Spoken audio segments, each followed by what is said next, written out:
Afternoon உங்களுக்கு இந்த screen தெரியுதா? தெரியுது sir. Very good. Okay okay. நாங்க லாஸ்ட் டைம் அட்சர கணித கோவைகள் படிச்சோம் இல்லையா? அப்ப அதுல நாங்க கிரேட் 8ல நீங்க படிச்சதெல்லாம் சமரைஸ் பண்ணோம். அதை சுருக்கிற விதத்தை பார்த்தோம். அட்சர கணித கோவைகளை நாங்க அதை கண்டினியூ பண்ணுவோம். இப்ப சரியோ? அட்சர கணித கோவைகளை கொஞ்சம் அடுத்த அட்வான்ஸ் வெர்ஷன் பார்ப்போம் இன்னைக்கு. அட்சர கணித கோவை இப்ப அந்த கோவையில நாங்க ரெண்டு காரணிகள் இருக்கிற மாதிரி ஒரு அட்சர கணித கோவையை எடுத்து அதை நாங்க எப்படி இலகுவாக சுருக்கலாம் என்று பார்ப்போம். சரியா? லாஸ்ட் டைம் படிச்சல பார்க்க டிஃபரெண்டா எப்படி ரெண்டு காரணிகள் இருக்கிற அட்சர கணித கோவைகள் உருவாக்கணும்டா அதை எப்படி சுருக்கலாம். இப்ப இதுல நான் எக்ஸ்பிளைன் பண்ணியிருக்கிறேன். இப்போ ஒரு ஒரு கோவையை நாங்க 2xy என்று எழுதமெண்டா அதை நாங்க 2 தர x தர y என்ற ஒரு கோவையின் பெருக்கமாக அந்த காரணிகளை எழுதலாம். அந்த ரெண்டு எண்ணையும் x என்ற காரணியையும் y என்ற காரணியையும் ஒரு பெருக்கமாக அதை எழுதலாம். சரியா? இப்ப உதாரணத்துக்கு இப்ப இதுல நான் கொடுத்திருக்கிறேன் 2x சக 2y. அப்ப அந்த 2x சக 2y என்றத நாங்க அந்த இரண்டு என்றது x என்ற காரணியின் முதல் எண்ணாகவும் y என்ற காரணியின் முதல் எண்ணாகவும் ஒரு பொது எண்ணாக இருக்கிறபடியா அந்த பொது எண்ணை நாங்க அடைப்புக்குறிக்கு வெளியில எடுத்து, சரியா, அடைப்புக்குறிக்கு வெளியில எடுத்து 2 அடைப்புக்குறி x ஆக y அடைப்புக்குறி முடிவு என்று எழுதலாம். அதாவது 2x சக 2y என்ற ஒரு கோவையை 2 வந்து பொதுவாக இருக்கிறபடியால் 2 அடைப்புக்குறிக்கு வெளியில எடுத்து x சக y என்ற அடைப்புக்குறிக்குள்ள எழுதலாம். அது உங்களுக்கு விளங்கிச்சா? ஏன்னா நீங்க இந்த 2 எக்ஸால பெருக்குனீங்கன்னா 2x, இந்த 2 வையால சக வையால பெருக்குனீங்கன்னா சக 2y. அப்ப அதுதான் இதுல முதலா கொடுத்திருக்கிற கோவை. அப்ப நாங்க ஒரு 2 காரணிகளோ 3 காரணிகளின் ஒரு பொது உறுப்பை நாங்க ஒரு அடைப்புக்குறிக்கு வெளியில எடுத்து அது ஒரு பெருக்கமாக கொடுக்கலாம். நீங்க எனக்கு சொல்லுங்க, இது இந்த ஒர்க்கிங் விளங்கிச்சா உங்களுக்கு? Okay, very good. ஓகே, அதுல அதுதான் நாங்க இன்னைக்கு கூட படிக்க போறோம். அதாவது 2 காரணிகள் அல்லது 2க்கு மேலான காரணிகள் உங்களுக்கு தரப்படும் பொழுது எப்படி நாங்க அந்த பொது உறுப்பை அடைப்புக்குறிக்கு வெளியில எடுத்து சுருக்கலாம் என்றதை கவனிப்போம் இன்னைக்கு. இப்ப இதுல பாருங்க, இந்த முதலாவது இந்த எக்ஸாம்பிள பாருங்க. இதுல எனக்கு சொல்லுங்க எப்படி நாங்க இதை செய்யலாம். முதலாவது எக்ஸாம்பிள், அதாவது 3x சக 12. சரியா? 3x சக 12 அதோட பொது உறுப்பு என்னவா இருக்கும்?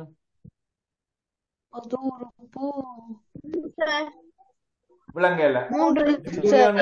வீடியோ கொஞ்சம் இருங்க. லிந்துஜன் உங்களோட வீடியோ போடுங்க.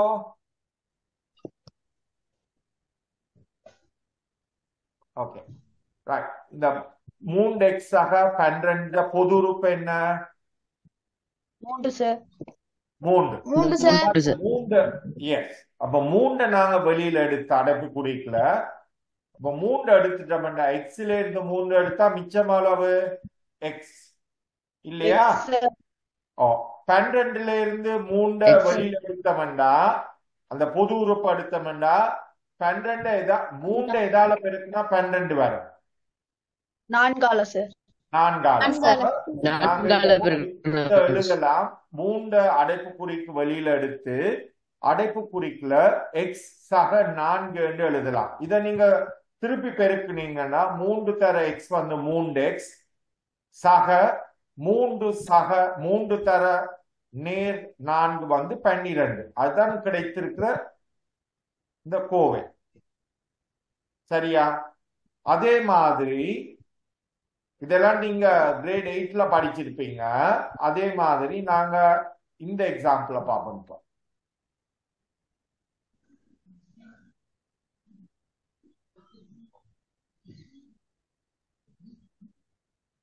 3x வரை 6xy 3x மறை 6xy. அதுல பொது உறுப்ப சொல்லுங்க எனக்கு. என்ன மாதிரி? 3x பொது உறுப்பு. ஏன்னா ரெண்டுக்கும் எக்ஸ் இருக்கு. அப்ப எக்ஸ் ஒரு பொது உறுப்பு, அது ஒரு காரணி. அந்த காரணி வந்து ஒரு பொது உறுப்பு. அதை தவிர என்ன பார்த்தோம்னா ஒன்றுல 3 இருக்கு, மற்றதுல 6 இருக்கு. அதுல பொது உறுப்பு என்னவா வரும்? 3x. 3. அப்ப நாங்க 3 எண் வடிவத்துல 3ஐயும் காரணியல்ல எக்ஸையும் நாங்க அடைப்புக்குறிக்கு வெளியில எடுக்கலாம் இல்லையா? அப்ப 3x நாங்க பொது காரணியை அடுத்தோம்னா அடைப்புக்குறிக்கு வெளியில, அடைப்புக்குறிக்குல இந்த 3xல நாங்க 3x வெளியில எடுத்துட்டோம். அப்ப அதுல மிச்சம் என்னவா இருக்கும்? 3xல 1 சார். 3xல 3x எடுத்தோம்னா அடைப்புக்குறிக்குல என்ன போடுவீங்க? 1. 1 3x இல்லையா? அப்ப 1 போட்டுட்டு அது இதுல இப்ப இந்த மறை 6xyல இருந்து 3x வெளியில எடுக்கிறீங்க. முதல் எண்ண முடிப்போம்.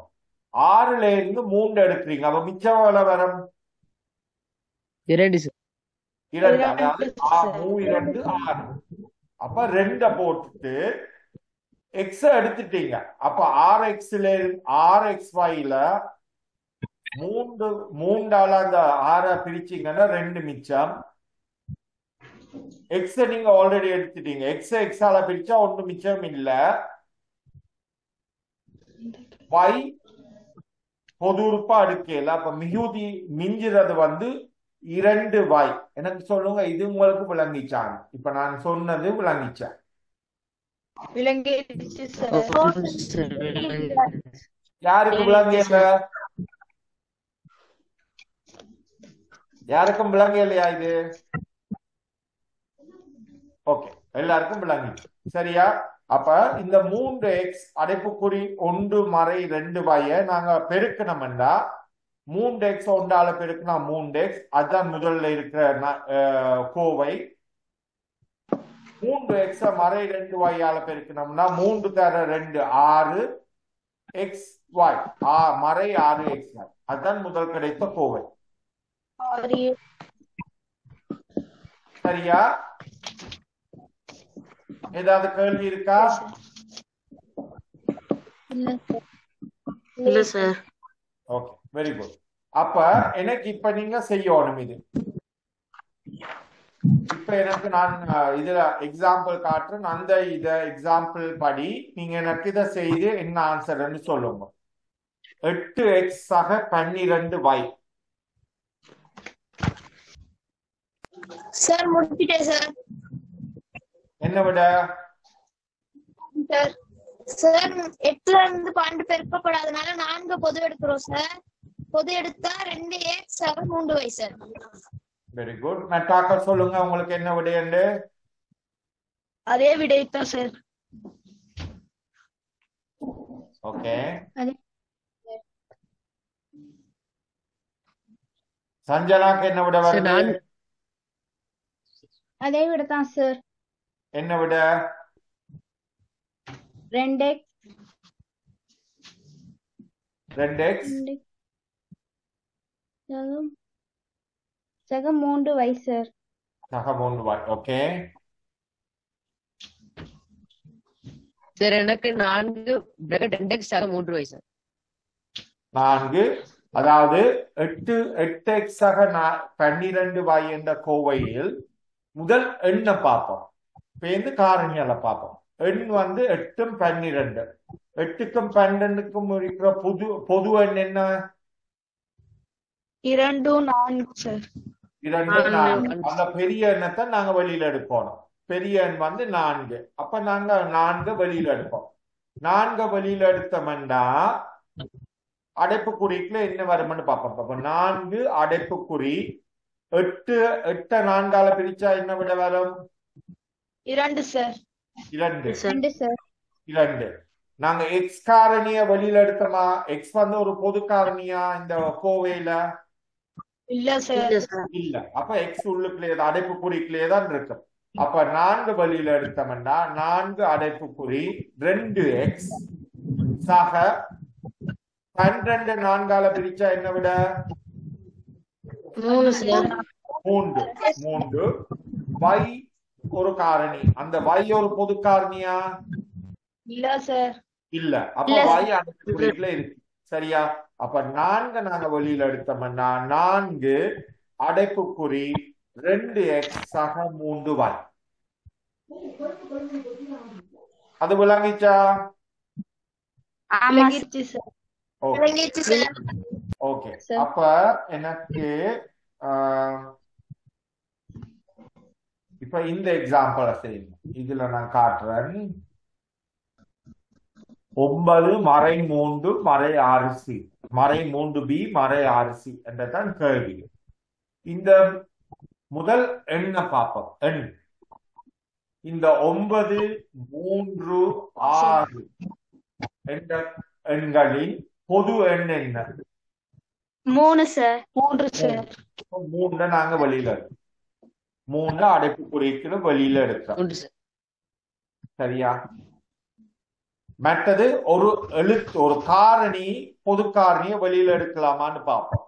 முதலாவதுல பொது காரணி இல்ல, காரணி ஒன்றும் இல்ல. 2ஆவதுல பி என்ற காரணி இருக்கு. 3ஆவதுல சி என்ற காரணி இருக்கு. அப்ப முதலாவதுல ஒரு காரணியும் இல்ல, 2ஆவதுல பி, 3ஆவதுல சி. பொது காரணி ஏதா இருக்கா இந்த கோவையில? இல்ல சார். இல்ல.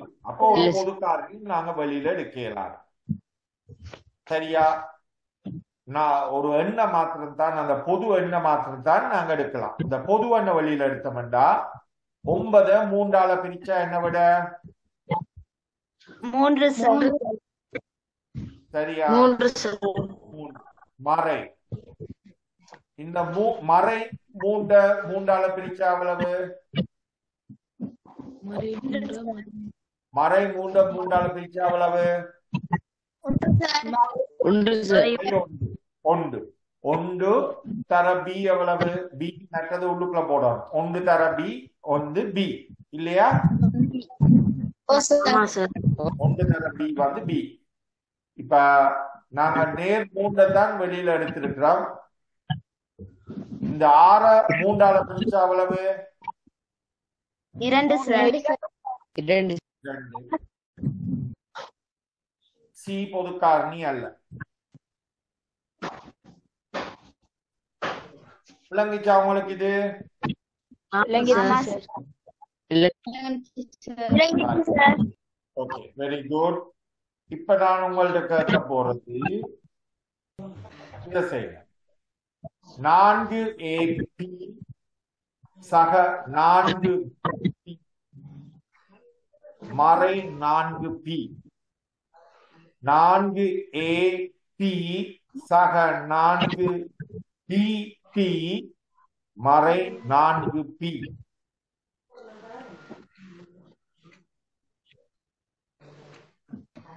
ஓகே, 4AP சக 4BP மறை 4P. சரியா? இந்த மூன்றுலையும் இருக்கிற எண் பொது எண் ஏதாவது இருக்கா? பொது எண் 4 என்ற பொது எண் இருக்கு. அப்ப 4 வெளியில எடுக்கலாம். அதை தவிர நாங்க காரணிகளை பார்ப்போம். முதலாவதுல இருக்கிற காரணி AP, 2ஆவதுல இருக்கிற காரணி BP, 3ஆவதுல இருக்கிற காரணி P. இந்த மூன்றுக்கும் ஏதாவது ஒரு பொது காரணி இருக்கா? ஆமா சார். ஆமா. எது பொது காரணி? சார். P. அப்ப அந்த P-யை நாங்க வெளியில எடுக்கலாம். 4P என்ற 4 என்ற எண்ணையும் P என்ற காரணியையும் நாங்க வெளியில எடுக்கலாம். அடைப்பு குறிக்கல வெளியில எடுத்தோம்னா அடைப்பு குறிக்கல 4P எடுத்துட்டோம். இதுல இருந்து 4 4ஆல பிரிச்சா அவ்வளவு 1 சார். 1. ஏ பொது காரணியா? இல்ல சார். அப்போ 1 தர ஏ எவ்வளவு? இல்ல சார். ஏ சார். ஏ. ஓகே. இந்த P நாங்க வெளியில எடுத்துட்டோம். P-ய P-ஆல பிரிச்சா அவ்வளவு?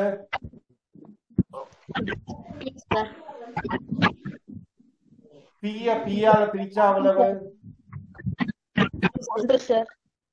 1. 1 தர ஏ எவ்வளவு? ஏ சார். ஏ. ஏ சார். அப்ப முதலாவதுக்கு ஏ விட சக இந்த 4 4ஆல பிரிச்சா அவ்வளவு? 1 சார். 1. B பொது காரணியா? இல்ல சார். B பொது காரணி இல்ல. B உள்ளுக்குள்ள இருக்கு மடப்பு குறிக்கல. இந்த P-ய P-ஆல பிரிச்சா அவ்வளவு? 1 சார். 1. அப்ப B தர 1 எவ்வளவு? B. சரியா? மறைனால 4ஆல பிரிச்சா அவ்வளவு? 1 சார். மறைனால 4ஆல பிரிச்சா அவ்வளவு? மறை 1 சார். மறை 1 மறை சார். 1. அப்ப மறை 1. மறை 1. இந்த P-ய P-ஆல பிரிச்சா அவ்வளவு? 1 சார். PAP 1. 1 சார். அப்ப 1 தர 1 எவ்வளவு? 1 சார். 1. சார். விளங்கிச்சா இது? Very good. ஓகே. இப்ப இத செய்யுங்க. இந்த கணக்கா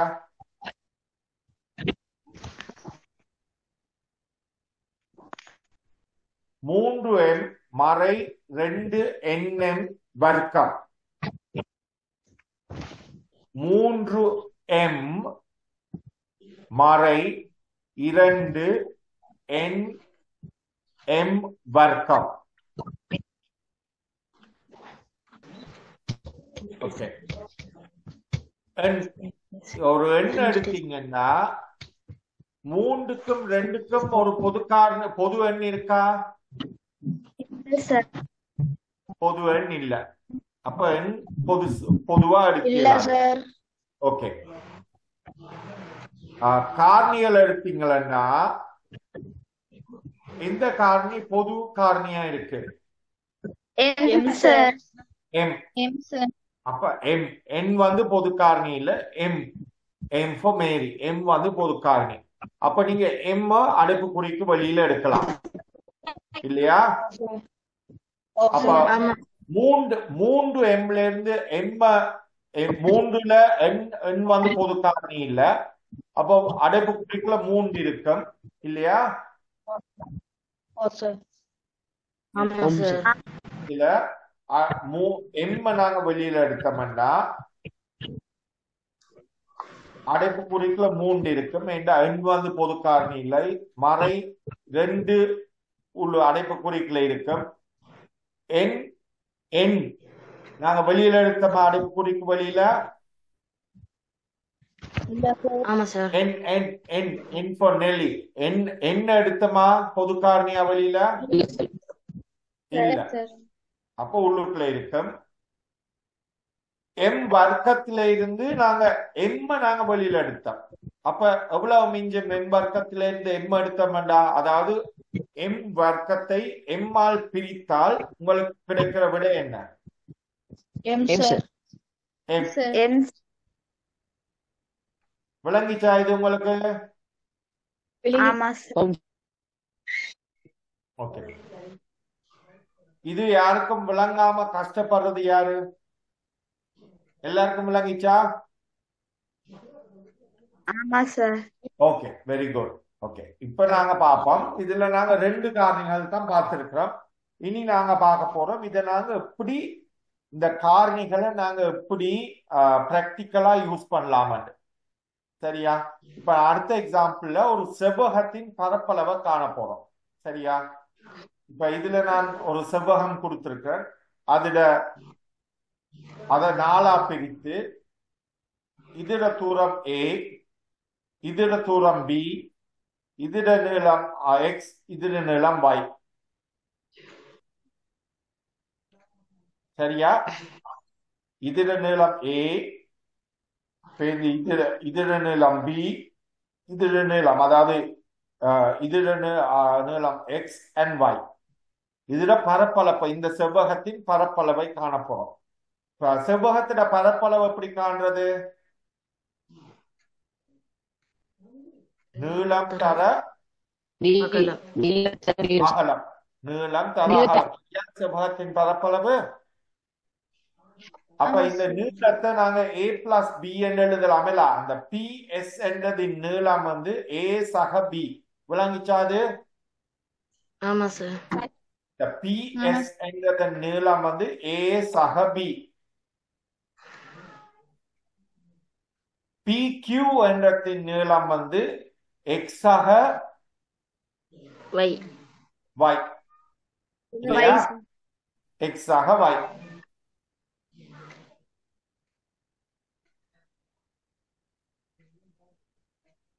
அப்ப நாங்க சொல்லலாம் இதன் பரப்பளவு வந்து A சக B அடைப்புக்குறி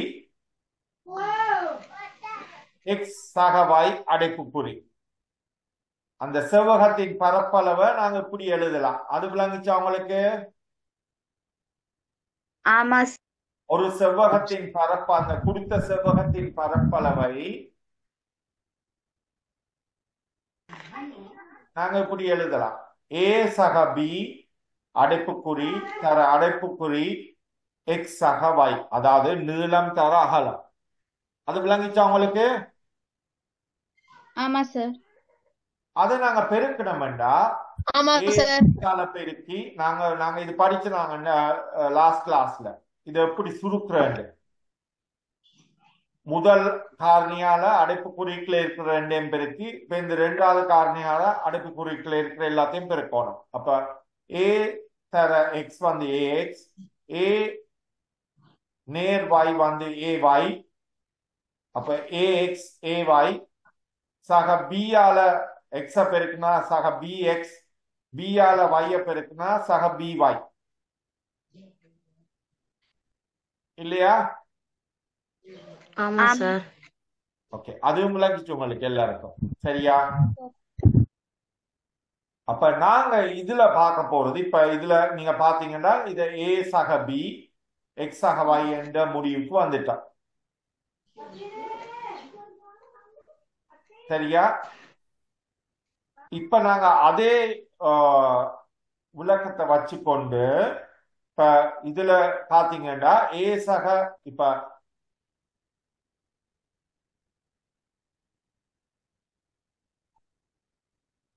இந்த இந்த AX இதே காரணியத்தான் இதுல கொடுத்திருக்கிறேன் பாருங்க. AX AY BX BY. சரியா? நாங்க இதோ இன்னொரு விதத்திலேயும் எழுதலாம். இன்னொரு விதத்தில் எழுதுறேன்டா இந்த AX plus BX ஒன்றாகவும் AY BY என்றதையும் ஒன்றாக எழுதலாம். ஒரு விதம் வந்து நாங்க முதல் எழுதுன மாதிரி இதை நாங்க எழுதலாம். AX BX ஒன்றா எழுதி சக BX AY BY ஒன்றா எழுதிட்டு X இந்த வாரம் உங்களுக்கு இதுல காட்டுறேன். இந்த AX BX என்றதுல ஒரு பொது காரணி இருக்கா? ஆமா சார். எது பொது காரணி? X sir. X. அப்ப இந்த AX BX X அடைப்புக்குறி இந்த AXல இருந்து X வெளியில எடுத்தோம்னா மிச்சமே, இந்த BXல இருந்து X எடுத்தோம்னா மிச்சம் B. A சக B. அதே நேரம் இந்த AY BYல ஏதாவது பொது காரணி இருக்கா? ஆமா சார். ஆமா, Y என்பது பொது காரணி. அந்த Y எடுத்துட்டு AYல இருந்து Y எடுத்தோம்னா மிச்சமே, BYல இருந்து Y எடுத்தோம்னா மிச்சம் B. அதே கோவையை இதே கோவையை நாங்க இன்னொரு விதமா எழுதலாம். அதாவது எக்ஸ் சக ஏ எக்ஸ் தர ஏ சக பி சக வாய் ஏ சக பி என்று எழுதலாம். அது உங்களுக்கு விளங்கிச்சா? ஆமா சார். சார் ஏதாவது கேள்வி இருக்காதுல? இல்ல சார்.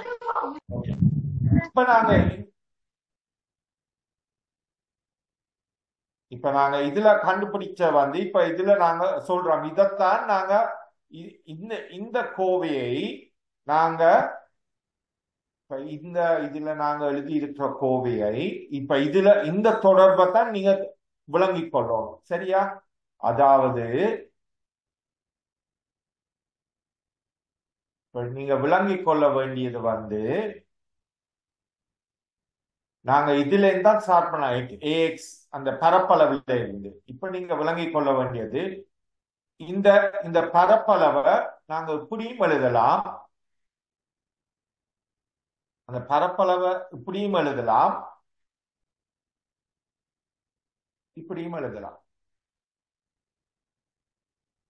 ரெண்டு ஒன்று. அதாவது a பிளஸ் பி அடைப்புக்குறி எக்ஸ் பிளஸ் ஒய் என்னும் எழுதலாம். அல்லாட்டி எக்ஸ் a பிளஸ் பி சக ஒய் a பிளஸ் பி என்னும் எழுதலாம். அது உங்களுக்கு விளங்கிச்சு. அதுதான் இதில் நீங்க முக்கியமா அறிந்து கொள்ள வேண்டியது. a பிளஸ் பி அடைப்புக்குறி எக்ஸ் பிளஸ் ஒய் என்பதை எக்ஸ் a பிளஸ் பி சக y a பிளஸ் பி என்று எழுதலாம். அது உங்களுக்கு விளங்கிச்சா? ஆமா சார். ஏன்னா நாங்க ஒரே பரப்பளவைத்தான் நாங்க ரெண்டு விதத்துல இப்ப நாங்க கண்டுபிடிச்சிருக்கிறோம். ஒன்றில் இதை பெருக்கமாக கொடுக்கலாம், அல்லாட்டி ஒரு கூட்டலாக கொடுக்கலாம். சரியா? அப்ப நாங்க கடைசியில என்னத்தை சொல்றோம்டா, a பிளஸ் பி தர எக்ஸ் பிளஸ் ஒய் இது சமன் இது, அது ரெண்டும் ஒன்று என்று காட்டியிருக்கிறோம். இதுல நாங்க என்ன சொல்றோம்டா, இது ஃபார்முலா, இந்த சமன்பாடு எக்ஸ் a பிளஸ் பி சக ஒய் a சக பி சமன் நாங்க முதல் கண்டுபிடிச்சது a சக பி பெருக்கம் எக்ஸ் சக ஒய். சொல்லுங்க, இது விளங்கிச்சா? இப்ப நான் கடைசியில ஹைலைட் பண்ணி இருக்கிறது விளங்கிச்சா? எக்ஸ் a சக பி சக ஒய் a சக பியை நாங்க ஒரு பெருக்கமாக காட்டலாம். a சக பி, அதாவது இது ஒரு பொது காரணி a சக பி a சக பி ரெண்டுலையும். இப்ப நாங்க படிச்சது தானே நாங்க உங்களுக்கு முதலாவது போனோம்டா இந்த கேள்வியில இப்படி ஒரு கூட்டல் இருந்துச்சுன்னா அதுல பொது காரணியை நாங்க பிராக்கெட்டுக்கு அடைப்புக்குறிக்கு வெளியில எடுத்தோம் இல்லையா? அது உங்களுக்கு விளங்கிச்சா? இப்படி ஒரு காரணியில ஒரு பொது காரணி இருந்தா நாங்க அடைப்புக்குறிக்கு வெளியில எடுத்தோம். அது விளங்கிச்சா உங்களுக்கு? ஓகே. அதே விளக்கத்தை நாங்க இதுல பாவிப்போம். சரியா? அதே வடிவத்தை இப்ப நீங்க சொல்லுங்க, எனக்கு இதுல நான் காட்டி இருக்கிறேன் தானே, எக்ஸ் அடைப்புக்குறி, இதோட கவனிங்க, எக்ஸ் அடைப்புக்குறி a பிளஸ் பி சக y அடைப்புக்குறி a பிளஸ் பி. இதுல ஏதாவது பொது காரணி இருக்கா?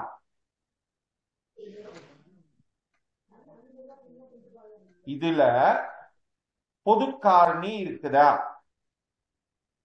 எக்ஸ் எடுங்க, எக்ஸ் சக காங்கால எக்ஸ் இருக்கா? இல்ல சார். இல்ல. அப்ப எக்ஸ் பொது காரணி இல்ல. பேந்திருக்க அடைப்புக்குறி a சக பி அடைப்புக்குறி a சக பி பொது காரணி இருக்கா இந்த ரெண்டு கோவைக்கும் நடுவுல?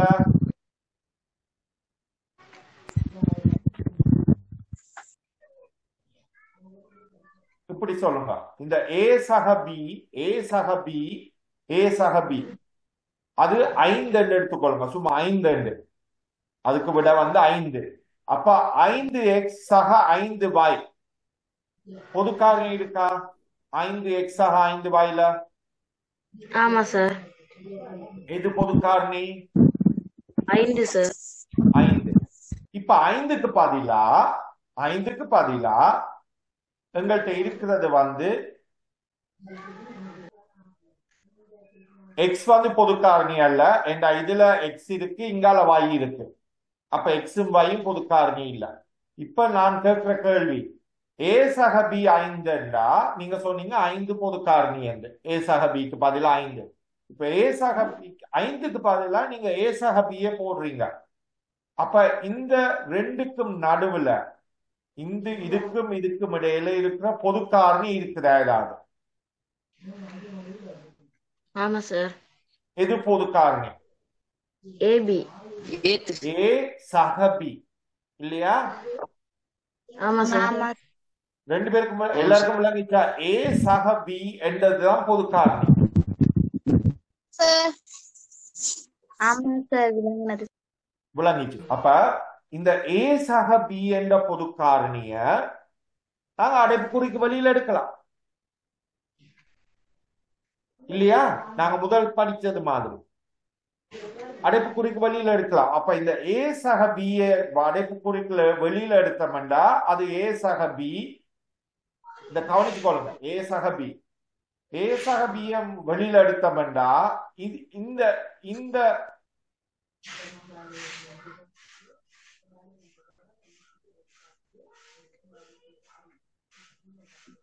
முதலாவதுல இருந்து ஏ சக பி எடுத்தா மிச்சம் எவ்வளவு மிஞ்சுறது?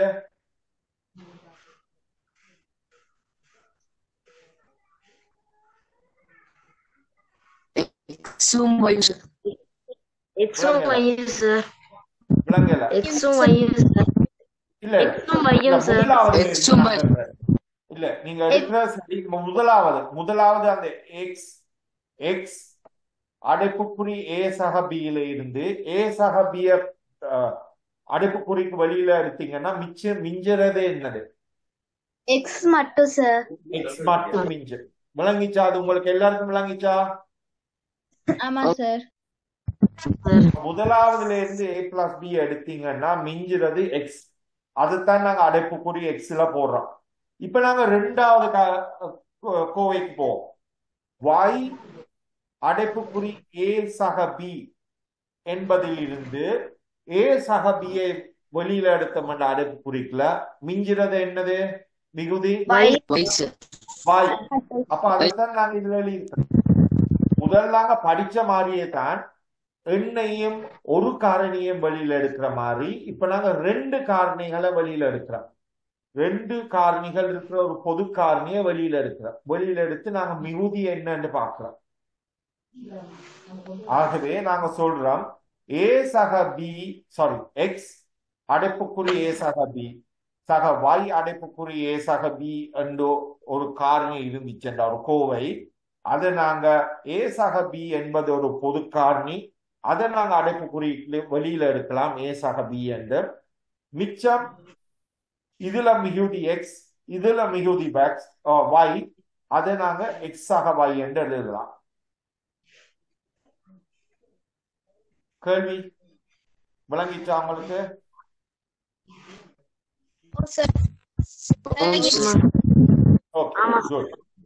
ஓகே, இது விளங்கிச்சா நாங்க இனி வார இந்த 2 உதாரணத்தையும் பார்ப்போம். சரியா? இந்த 2 உதாரணத்தையும் இப்ப இதுல இந்த உதாரணம் அப்ப இதுக்கு பேர் இதுல நாங்க கண்டிருக்கிறோம். நான் இது அண்டர்லைன் பண்றேன் உங்களுக்கு.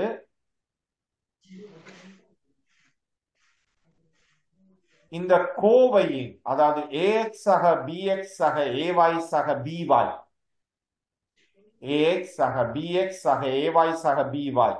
கேள்வி அப்படித்தான் வரும். ஏஎக்ஸ் சக பிவாய் சக ஏவாய் சக பிவாயின் காரணிகளை காண்க. காரணிகளை காண்கண்டா உங்களோட காரணிகளோட விட வந்து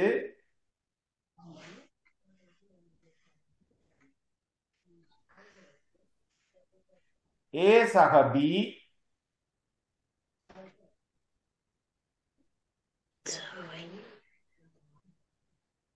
அது முதலாவது காரணி. இரண்டாவது காரணி எக்ஸ் சக y.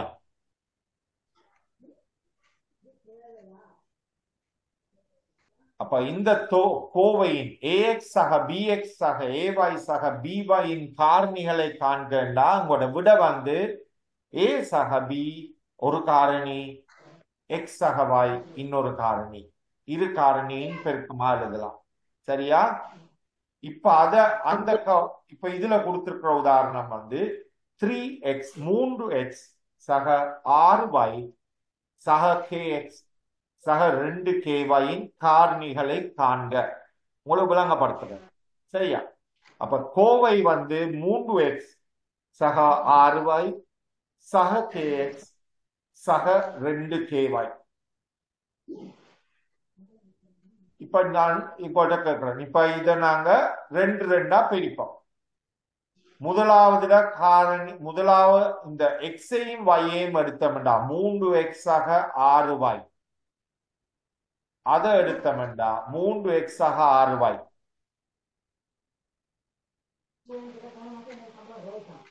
அதுல ஏதாவது பொது எண் எடுக்கலாமா வெளியில? ஆமா சார். எது எடுக்கலாம் பொது எண்ணா? 3 சார். 3 நாங்க பொது எண்ணா எடுக்கிறோம். 3 எடுத்தோம்டா இந்த மிச்சம் எவ்வளவு? இந்த 3xல 3 போச்சுன்னா எவ்வளவு மிச்சம்? x. இந்த சக 6yல 3 வெளியில எடுத்தோம்டா எவ்வளவு மிகுதி? 2 சார். 2 y. 2 y. அப்ப நாங்க அதை எழுதலாம் 3 அடைப்புக்குறி சக 2 y. விளங்கிச்சாது? ஆமா சார். ஓகே. சக kx சக 2ky, kx சக 2ky. முதலாவதுல இருக்கிற எண் வந்து 1, இரண்டாவதுல இருக்கிற எண் வந்து 2. பொது எண் 1 தான் எடுக்கலாம், வேற ஒண்ணும் இல்ல. பொதுவா எழுத்துக்களை பார்ப்போம். கே இருக்குங்க, இதுல கே இருக்கு. அது ஒரு புது காரணியா எடுக்கலாமா? கே எடுக்கலாம் வெளியில. நாங்க கே எடுத்தா இங்கால எக்ஸ் இருக்கு, இங்கால y இருக்கு. அது ரெண்டும் பொது இல்ல. அப்ப நாங்க எடுக்கக்கூடியது ஒரே ஒரு பொது காரணி கே எடுத்தோம்னா மிச்சம் அவ்வளவு?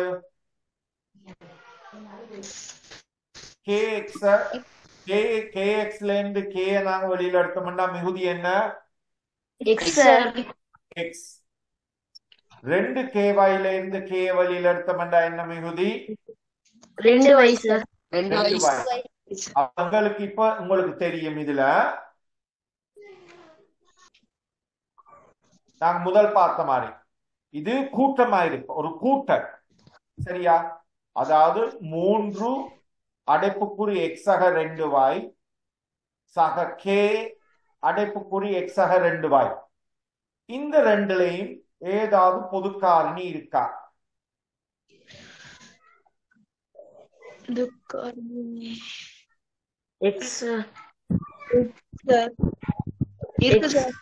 எது பொது காரணி? மாத்திரம் இல்லையே. இல்ல, இதுல பாருங்க, இது ரெண்டுக்கும் பொதுவா இருக்கிறது என்ன? இந்த சகக்கு முன்னாலும் இந்த சகக்கு பின்னாலும்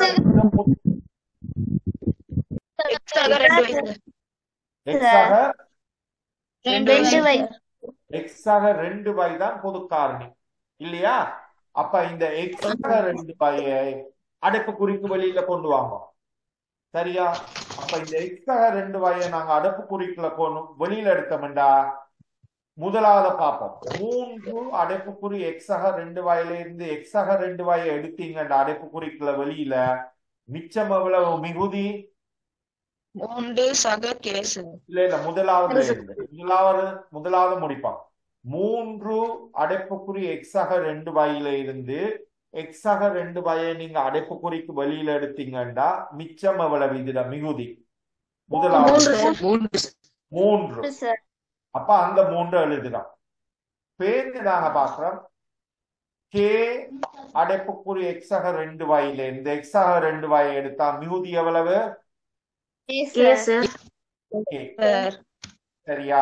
அப்ப இந்த கோவை 3x சக 6y சக kx சக 2ky காரணிகளை காண்கண்டா அந்த கோவையின் காரணிகளை நாங்க x சக 2y 3 சக k என்று 2 காரணிகளை காணலாம். இத நீங்க பெருக்குனீங்களா உங்களுக்கு இந்த விட வரும்.